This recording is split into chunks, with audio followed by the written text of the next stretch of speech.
¿Qué tal, amigos de XFM? ¿Qué tal, amigos de BiblioKiss, este espacio de libros, este espacio de letras?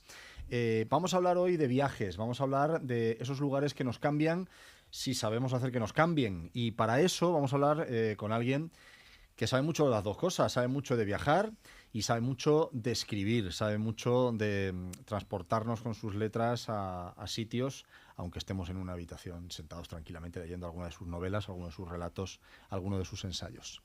Espido Freire, bienvenida a XFM. Muchas gracias, bien hallado.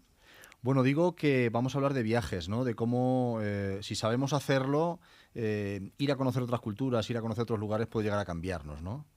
Sí, cada uno de los viajes bien empleados, sean al pueblo de al lado, cuando somos pequeños, por ejemplo, y todo parece una aventura, ¿no? Con el cole, o los viajes largos soñados, o la famosa luna de miel, que tiene una tradición mucho más antigua de lo que pensamos, o los viajes de escapada, para celebrar que por fin somos libres después de un matrimonio infructuoso, o para celebrar una herencia, yo qué sé.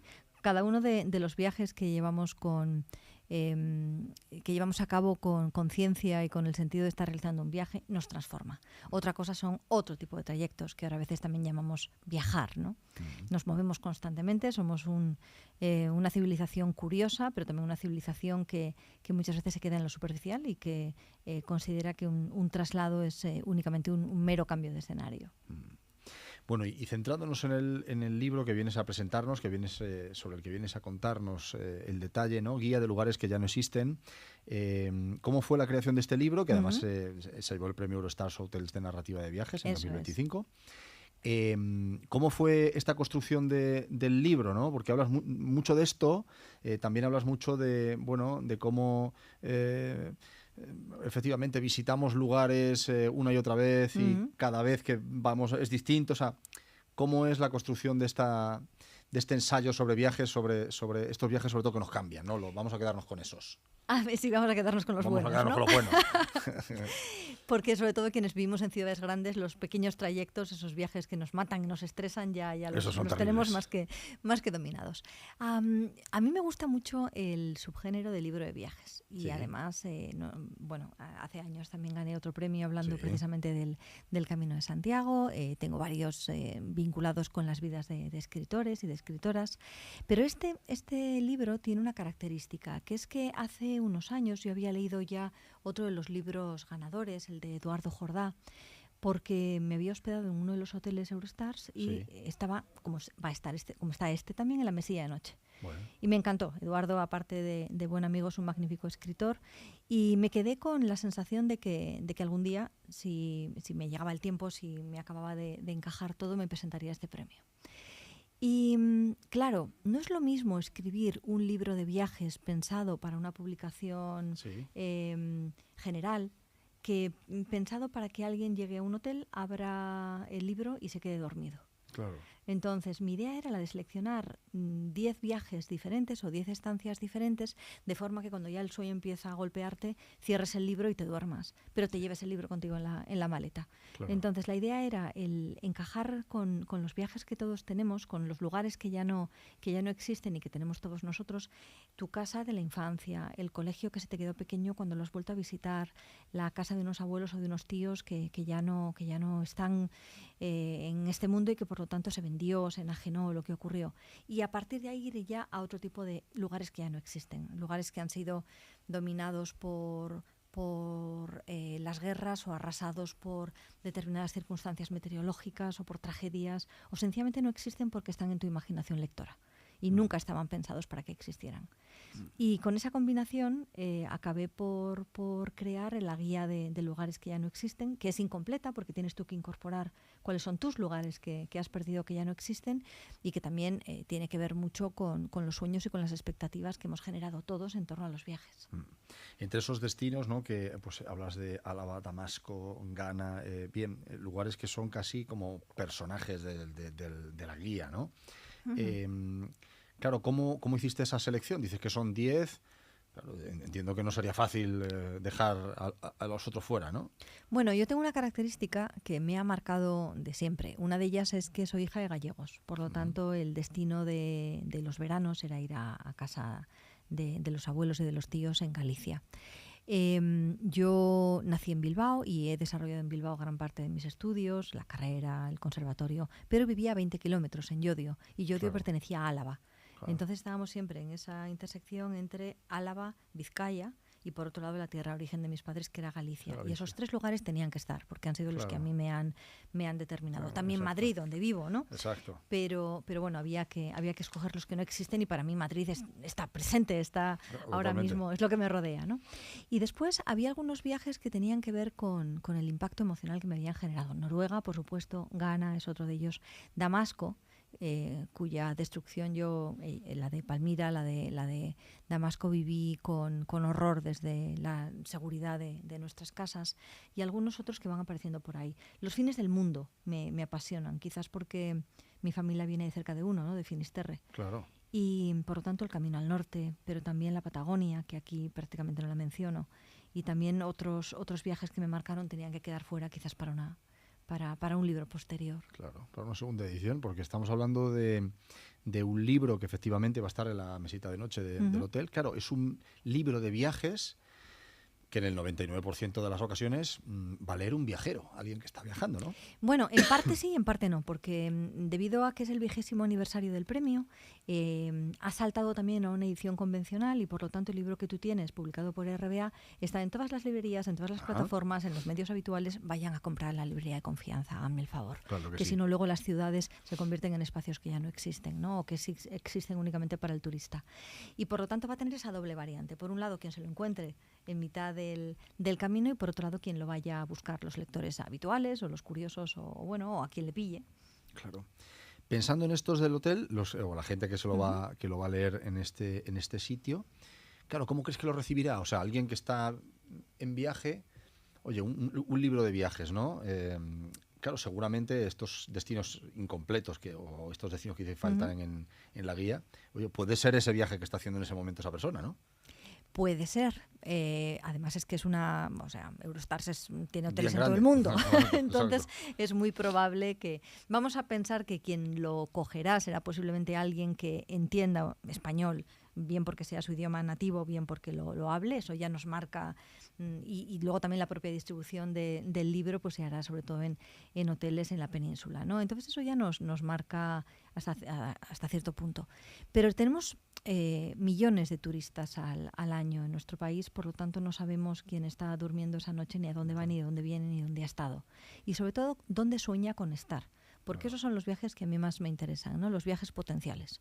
Los que se hacen y comienzas a documentarte, coges un libro o empiezas a ver algún documental. O aquellos que cuando eras niño viste en un libro, te contó Salgari o te contó Julio Verne y por lo tanto quieres de alguna forma reproducir y llevar a cabo. Esos viajes, que son los que se están produciendo más en la imaginación que en la realidad, tienen cabida en este libro y a mí me parecen, incluso aunque no se lleguen a hacer, que los has disfrutado, que de una manera o de otra sí que los has llevado a cabo.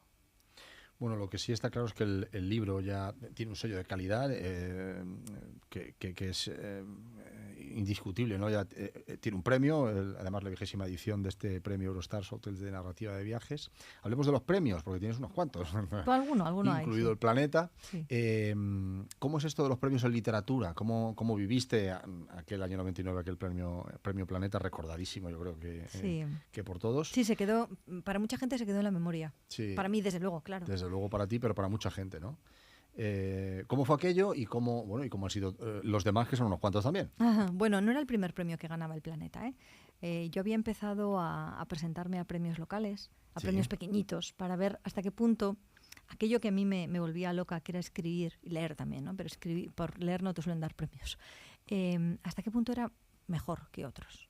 Porque puede ser muy buena, pero puede ser muy buena en tu entorno. Y yo venía de un entorno muy limitado, ya te digo, de Llodio, en Álava, de ser una niña reconocida en la clase y demás, pero eso no significa nada.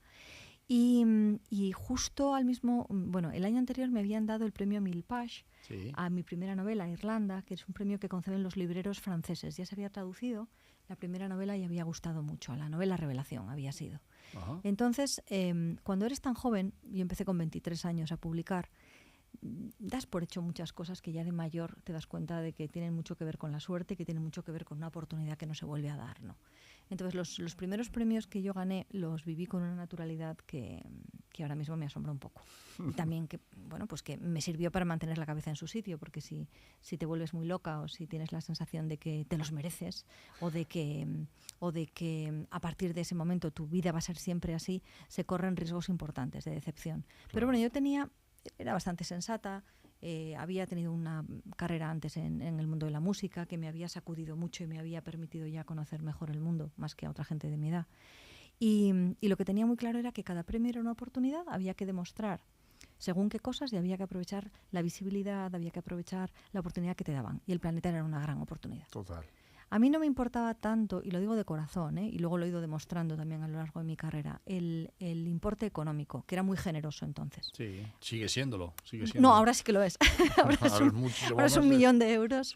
Cuando yo lo gané eran 300.000. Pero bueno, en el año 99 y con 25 años algo hacías con eso, ¿no? Está bien. Pero no era tanto, no era en absoluto el tema de la remuneración. A mí lo que me importaba era que durante un año ese libro, esa novela que se titulaba Melocotones helados, sí, iba a estar muy bien distribuida, muy bien posicionada. Mis 2 novelas anteriores habían tenido muy buenas críticas, pero la distribución había sido hasta donde había llegado, ¿no? Claro. Y lo que yo quería era intentar que ese salto se produjera. Y los premios en eso siguen siendo una muy buena vía. Y con posterioridad me he presentado a premios y a otros los he ganado sin haberme presentado, porque tienen que ver con premios de reconocimiento, premios de la crítica, premios que escogen libreros o que escogen los propios lectores. De hecho, el mismo año que el Planeta gané el Que Leer, que sí, lo elegían los lectores de la revista Que Leer aquel año.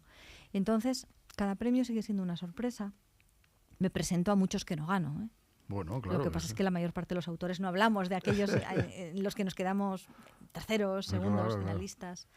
Y bueno, el recorrido de este premio acumula nombres menos conocidos quizás que el mío, pero de una gran calidad y con 20 libros con el mío, que está muy bien, muy, muy bien. Algunos por el interior de España, otros, el de Jordá, por ejemplo, era por Estados Unidos. Sí. Entonces, también lo que yo escojo ahora es pertenecer a un legado determinado, ¿no? Entroncarme con otras personas a las que admiro y que ese premio aporte a mi carrera y a su vez que yo aporte también algo al premio. Claro. Pero bueno, si me preguntas en concreto por el Planeta, que es un premio que ha cambiado mucho y que ha cambiado... Sí, ha habido una evolución porque la clara, sociedad ha cambiado también, ¿no? Porque las expectativas que se tienen también respecto a un autor que gana ese premio son otras. Los volúmenes también del mercado son otros. Estamos viviendo un momento de mucha publicación, pero también de mucha venta de libros, ¿no? Desde pandemia en particular se ha notado mucho. En mi caso fue una cosa mucho más íntima. Se hacía en otro lugar, ahora se hace en el auditorio. Y fue una auténtica sorpresa para todos y fue también una cierta conmoción, ¿no? en el mundo literario, porque era muy jovencita, porque era desconocida, porque rompía...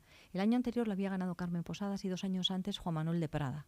O sea que eran unos años en los que se estaba apostando también por unas voces literarias y por autores. Carmen no tanto, ¿no? Pero Juan Manuel y yo éramos muy jóvenes y a partir de 2 años más tarde se comenzó con otra dinámica, con el 50º aniversario.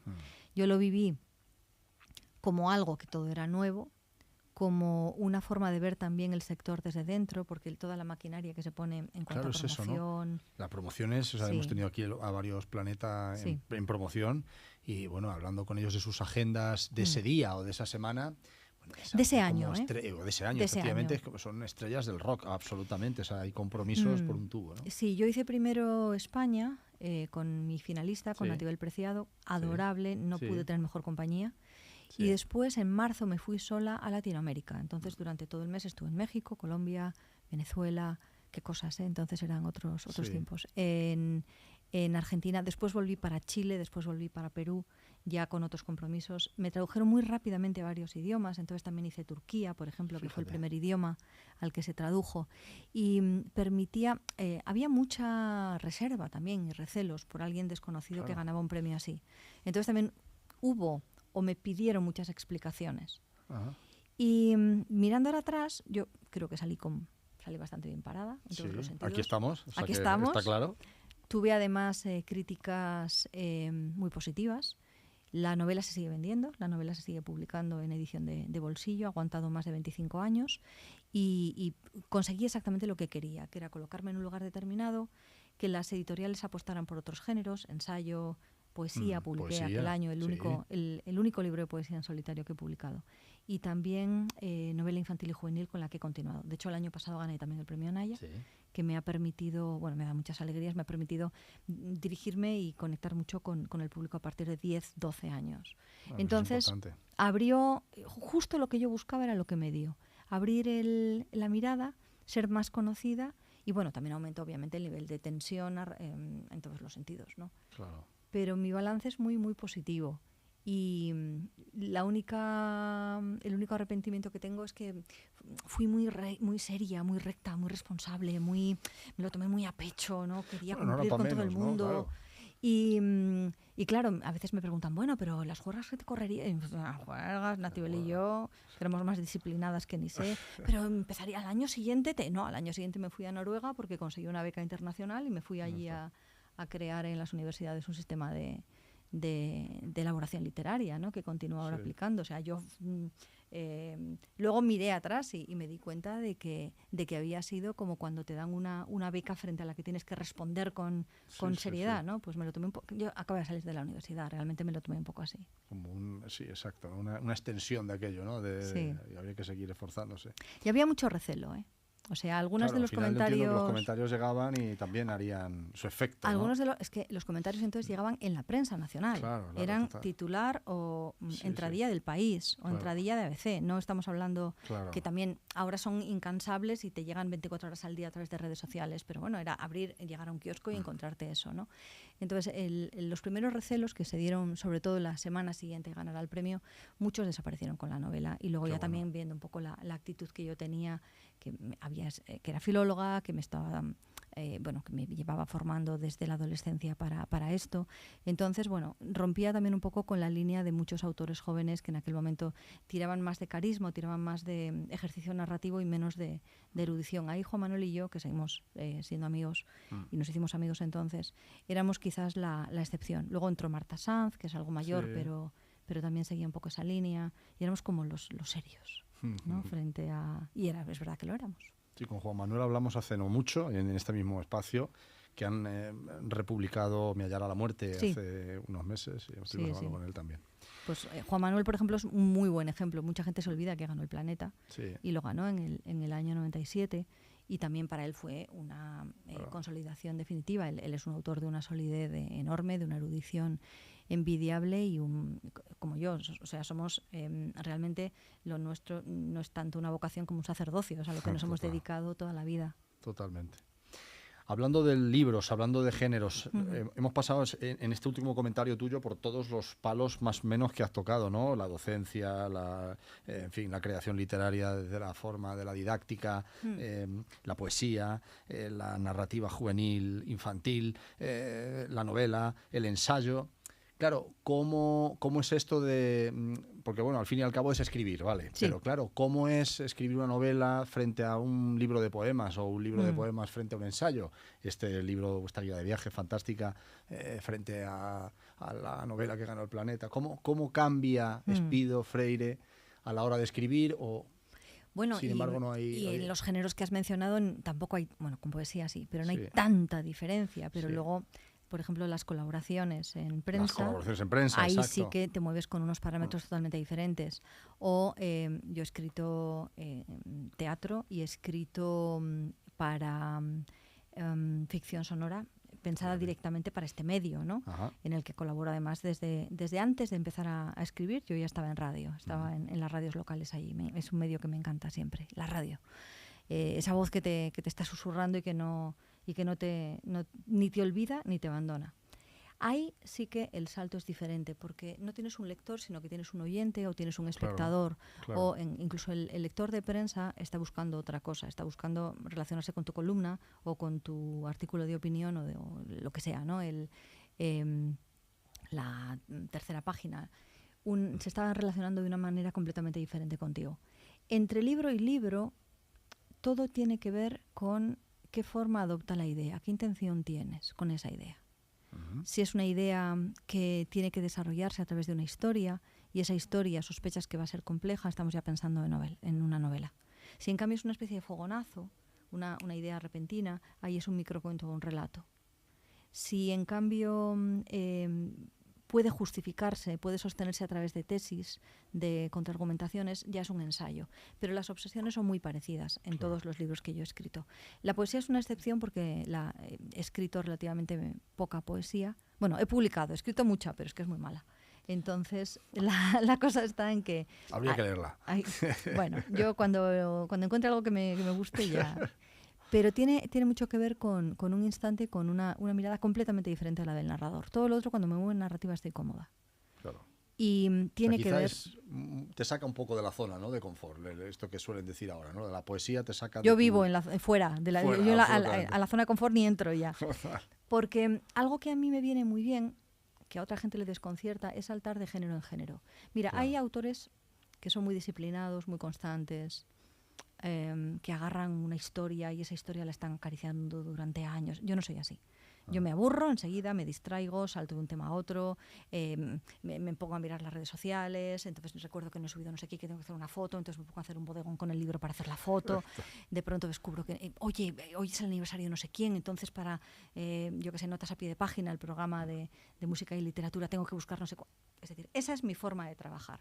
Conecto ideas muy rápidamente, pero no soy constante. Entonces he tenido que elaborar un método de trabajo que me permita acabar algún libro, si no estaría con todos a medias.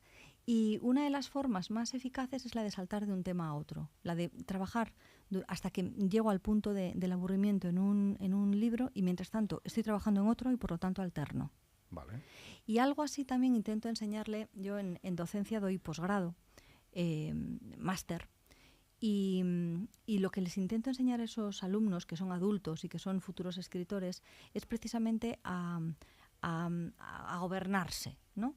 A entender cuál es su método de escritura, si no lo tienen a crearlo, pero no ir contra su personalidad. Claro. Porque hay también muchos tópicos respecto a cómo se tiene que escribir. Y no vale para todo el mundo. No vale para todo el mundo y no vale para todas las vidas. Muchos escritores te hablan desde el privilegio absoluto de quienes somos profesionales y por lo tanto mi día, yo me levanto a la hora que me dé la gana, más o menos, si no tienes una conferencia u otro compromiso, y puedes dedicarte a escribir si lo deseas todo el rato. Claro. Pero la mayor parte de los escritores que no se profesionalizan lo compatibilizan con otro trabajo, que son 8 horas, con el cuidado de la familia, con la lectura, con la investigación, con descubrir que les falta documentación, con no sé cuánto. Entonces, no es honesto, no es sincero el presentarles las formas de escritura que tenían los autores burgueses del 19. Y ahí yo intento ser lo más clara posible y también hablar de mi propio caso, ¿no? Que no deja de ser una excepción, pero bueno, yo hablo con bastante naturalidad pues eso, mi problema no es de concentración, mi problema es de aburrimiento. Mi problema es que tengo tantas ideas, quiero abarcar tanto que enseguida quiero saltar al siguiente, ¿no? Claro. Y eso también es un problema. La gente diría, oh, qué bien, qué fértil de ideas. No estoy alardeando de ello.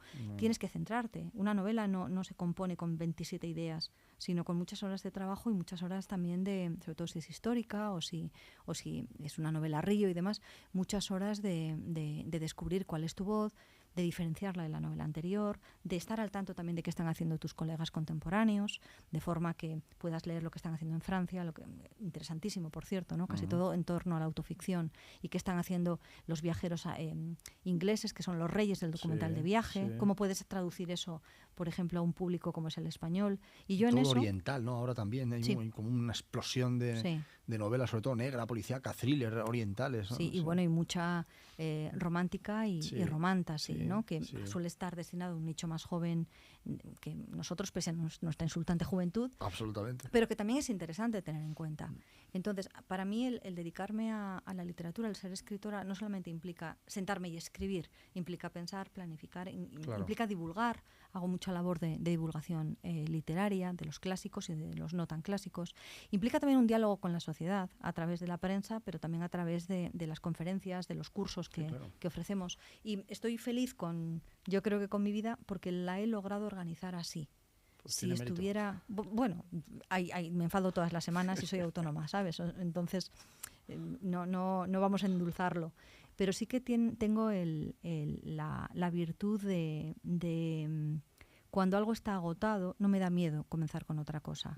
No me aferro a lo que veo que no funciona porque alguna vez lo hice así, o porque ser escritor o ser novelista en los años 80 era pues, vivir de un libro cada 2 años. Claro. Ahora mismo, la mayor parte de las veces, no es interesante hacerlo así, no solamente por un tema de ingresos económicos, que, bueno, si vendes bien lo puedes hacer, sino por un tema de visibilidad.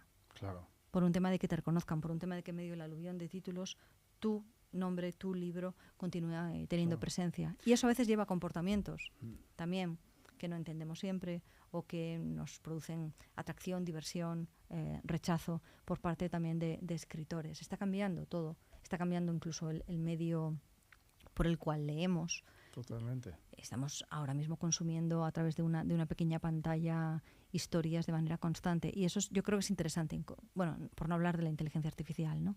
Es muy interesante incorporarlo al debate que podemos mantener con los lectores y con otros autores. Claro, hablando de esto, que me parece muy interesante lo que dices, ¿no? Bueno, todo en general. Gracias.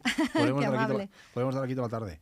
Pero en cuanto al tema de la publicación de libros, sí, hay como una explosión de libros, de autores, en fin, se publican más que nunca, ¿no? Sí. Claro, eso también entiendo que revierte un poco en exigencia hacia el autor, es decir, tener un libro cada mucho menos tiempo, ¿no? Eso significa apretarlo todo, ¿no?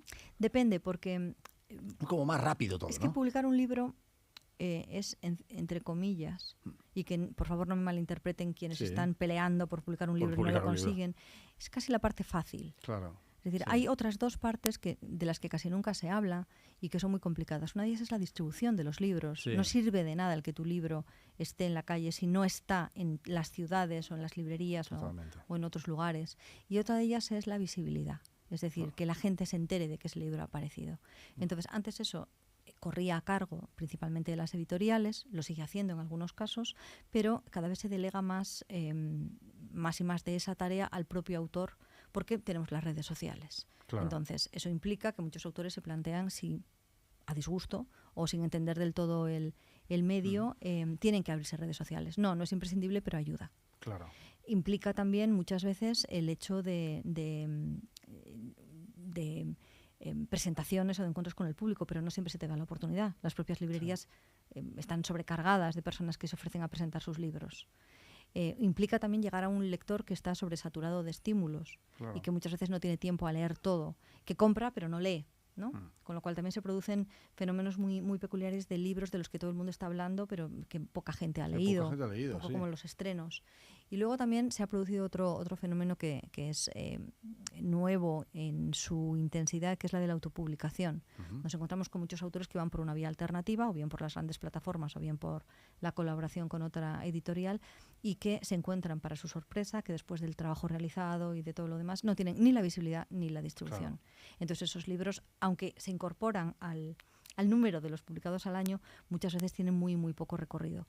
Eso, a su vez, hace que el autor muchas veces esté amargado, frustrado, y es lógico que lo esté. Y que también que no tenga una visión clara de cuál es su calidad, porque no ha pasado por un filtro editorial. Pero también a veces las editoriales no aplican ese filtro. Claro. Porque con determinados nombres o con determinadas personas que saben que tienen una repercusión o incluso una carrera literaria determinada, no son tan estrictos como con los que están empezando. Claro. Entonces, estamos en un mundo muy, muy contradictorio, muy aspiracional, próspero en estos momentos, pero que se está polarizando cada vez más. Por un lado, el autor de nicho, el que tiene un número de lectores fiel, muy especializado, eso se nota, por ejemplo, en el ensayo. Piensa en el ensayo político, en el ensayo histórico, ¿no?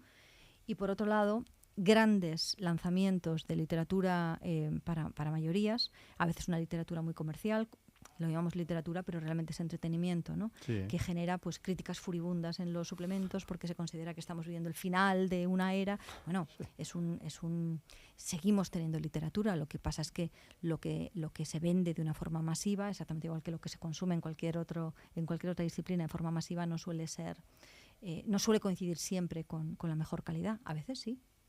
A veces sí, ya es la cuadratura del círculo, claro. Es la cuadratura del círculo. Bueno, volviendo para cerrar a esta guía de lugares que ya no existen y su autora, Espido Freire, dices que que intentas saltar de un proyecto a otro, ideas. Evidentemente estarás en otra cosa o pensando ya en otra cosa, ¿no? Siempre, si no. Sí, tengo 2 ensayos en marcha, Vale. pero uno es a muy largo plazo. Y el otro espero que vea la luz a final de año, principio del que viene. Hablamos o de así. ensayo. Sí, Ese ensayo. hablamos de ensayo y Bueno. hablaré de literatura en ese Muy bien, ensayo. muy bien. Siempre hablo de literatura, pero aquí ya centrados. Aquí ya centradísimo. Y luego tengo que entregar novela hace ya mucho tiempo, que estoy con una novela histórica, una novela que yo creo que va a ser muy hermosa.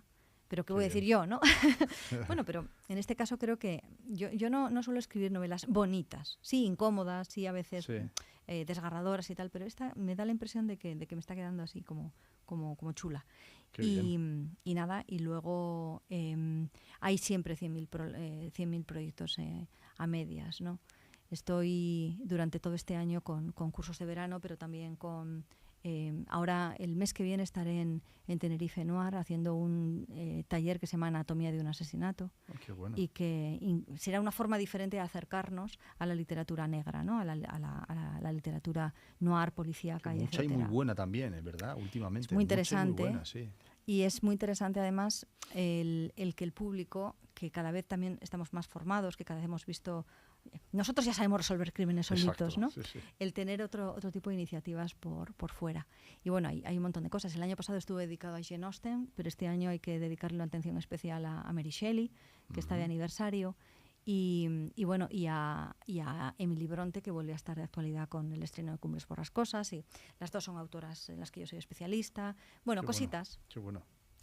Pues Espido Freire acaba de publicar Guía de lugares que ya no existen, lo ha hecho con RBA, también está en todas las mesillas de los hoteles Eurostars, que esto, oye, también está muy bien, es muy chulo. Sí, es una forma es muy que chula de acercarse. Y la ilusión que hace cuando de pronto te escribe un viajero. Claro, esto es buenísimo. Sí, por cierto, hay una rata en la primera página. Vaya, hombre, pues en no, la primera. no lo desveles, así ya... No, pero por favor, no, lo sé, y no fue un error mío, es decir, lo sé. Por favor, dejen de escribirme para decirme que la hay. Sé que da mucha rabia, pero no se pueden imaginar hasta qué punto a mí me duele.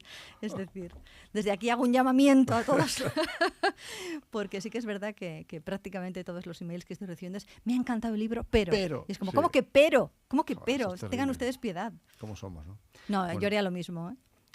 Espido Freire, muchas gracias por esta charla de literatura, de viajes, de libros en general. Siempre muy enriquecedor. Muchas gracias. A ti. Gracias.